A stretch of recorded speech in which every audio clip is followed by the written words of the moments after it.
What's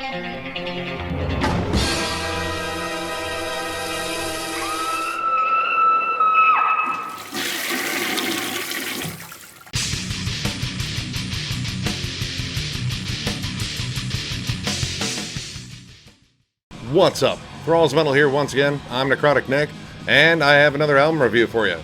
I'm sure everyone's surprised. This, once again, is brought to us by Screaming Toilet. It's a fun site with a lot of cool reviews on movies, music, TV shows, lots of cool pop culture stuff and podcasts. Definitely check it out. So today I'm reviewing Bodyfarm's new album, Dreadlord. This comes out on the 27th on No Dust Records. These guys are from the Netherlands, and this is their fourth full-length. Now, the production on this album was done by none other than Dan Swano of Bloodbath and Edge of Sanity fame, and the artwork was done by Dan Seagrave, which, if you own death metal albums, chances are you've seen his artwork before. Dude's amazing. Now, unfortunately, this album comes with a little bit of tragedy because the guitarist and vocalist Thomas Wolters, I think that's how you pronounce his name, he unfortunately died last month of cancer. He had a long battle with it, and he was only 31, so this is a posthumous release for him, and I'm not entirely sure if the band is going to keep going on without him, but it kind of sucked to find out that, and I actually jammed these guys on YouTube not too long before, and I really got into them. So getting into the album, it opens up with the title track, and I gotta be honest, these first three tracks just come and just punch you in the face repeatedly because they are awesomely heavy. These guys have an awesome balance between almost like melodic death metal style, very similar to Hypocrisy, and a little bit of Black and Death like Dissection, but they also have sort of a meat and potatoes aesthetic like a band like Jungle Rot has. It's very straightforward, very riffy, very catchy, lots of cool groovy parts, and doesn't really go for any like super technical aspects, but really solid songwriting within this very meat and potatoes kind of arena they lurk in. Right away, the title track just comes in blazing with a nice sort of thrashy gallop, and you even get the sense the vocals are very similar to Peter Tägtgren from Hypocrisy as well. Very deep and very well enunciated. Lots of cool tremolo melodies. This is very melody-centric. You almost could call it melodic death metal, but there are enough really heavy, gritty parts in here that really take it to the other side of more grittier death metal. So it's a nice little balance here. Rites of Damnation comes in swing with a very thrashy feel right out of the gate, and a nice cool lead there with little dive bombs in here. And the leads are used very sparingly here. It's a lot more layered melodies than just solo straightforward, but when they do use a solo, they're generally pretty good. So this one actually brings in a little bit of a black metal feel to it in parts, kind of reminiscent of a band like Immortal, which, I mean, that's another band, if it sounds like Immortal, chances are I'm going to like it.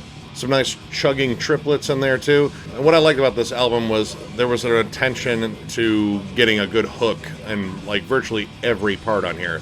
And it continues pretty much throughout the album. Manhunt comes in with a very machine gun riff, very reminiscent of Deicide, and you actually hear a little bit of that Florida style in there mixed in with a more European style too. And it really works well together. There's a little bit of diversity in their sound, but not too much. But this is one of those bands that might have just that one gear, but they play it exceptionally well.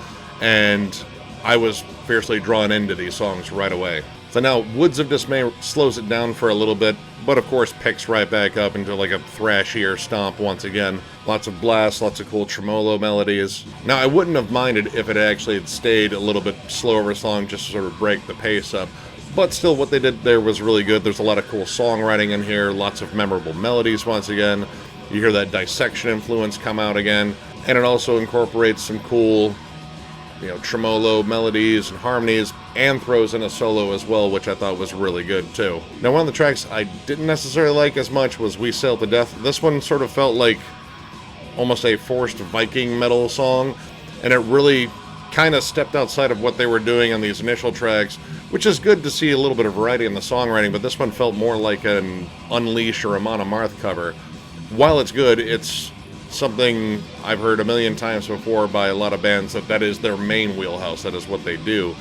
This one just kind of felt a little forced, and it breaks up a little bit with like a bit of a D-beat sort of, punkish moment in there, but all in all, it just felt like it was just an idea they had and wanted to go roll with, and it didn't necessarily come out as well. Not a terrible song, but I just thought it was kind of misplaced. Unholy Resurrection was another one I thought, at this point, it sounded very similar to stuff that came before. I kind of got the feeling this album might be going into cruise control, but I was pleasantly surprised with the next track, Angel Raper, which actually kind of brought in a little bit of almost black and roll. There's stuff on here that reminded me of a band like Midnight, or even Dark Throne when they were doing the Circle the Wagon sort of punk. This one actually had a more blackened feel, a good, straightforward, almost kind of punky rhythm to it. I really enjoyed this song. It was kind of refreshing. It didn't sound like anything else in the album at the time, and it was still executed really well. Once again, great melodic hooks in there. It just stuck with me. Really dug this song. And then Faces of Death, probably not named after the video series, actually brought in a little bit of Swedish death metal, like a la Entombed or Dismember. And honestly, I think the guitars got a little bit heavier in this one. I think they beefed up this chug on here because it sounds like a straight up Dismember song. I really enjoyed this one. I thought the bass was a little bit more up front in there and then added some extra heft to the song.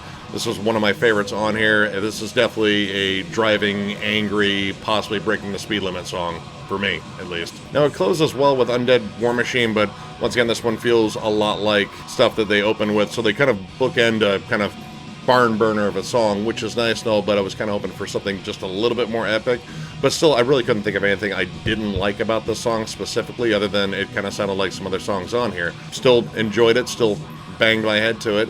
So really, this album is a really solid offering throughout. I honestly think, in terms of what I've listened to by these guys, this might be their best album. And of course the production on here was immaculate, because Dan Swano's really, really good at this sort of thing. So all in all, I'm going to give it 4 stars. I think this is a really kick-ass album. If you're a fan of Hypocrisy, Dissection, and even Jungle Rot, I think you'd really enjoy this. Tons of hooks, tons of melodies, surprisingly accessible. You know, even for people that aren't necessarily into more extreme metal, I think there's stuff on here that they would really appreciate. So, if you like the review, give it a thumbs up. And if you're new to the channel, subscribe, because we do shit like this all the time. More reviews coming. Catch you guys later.